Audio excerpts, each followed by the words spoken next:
औज़ुबिल्लाहि मिनश्शैतानिर्रजीम बिस्मिल्लाहिर्रहमानिर्रहीम। अगर कभी तेरे नाम पर जंग हुई तो हम ऐसे बुज़दिल भी पहली सब में खड़े मिलेंगे। त्रिपुरा में जो मुसलमानों के ऊपर जुल्म और ज़्यादती हुई और उस जुल्म और ज़्यादती की अशाहत में जिस तरीके से विश्व हिंद परिषद की जानिब से रैली निकाली गई और जिसमें उस रैली के अंदर ख़त्म नबी जनाब मोहम्मद रसूलुल्लाह सल्लल्लाहु अलैहि वसल्लम की शान में गुस्ताखी की गई, उनकी शान में गुस्ताखी करने वालों की हम भरपूर अल्फाज में मजम्मत करते हैं। और तहफ़्फ़ुज़ नाम रिसालत बोर्ड ने जुमा के दिन जो बंद बुलाया है, मैं पूरे मालेगांव की आवाम से गुजारिश करता हूँ कि वो इस बंद को अपना मिली फ़रीज़ा समझते हुए कामयाब बनाएं।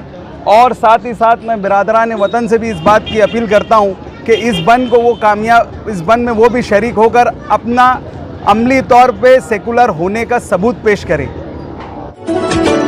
राजधानी राजधानी राजधानी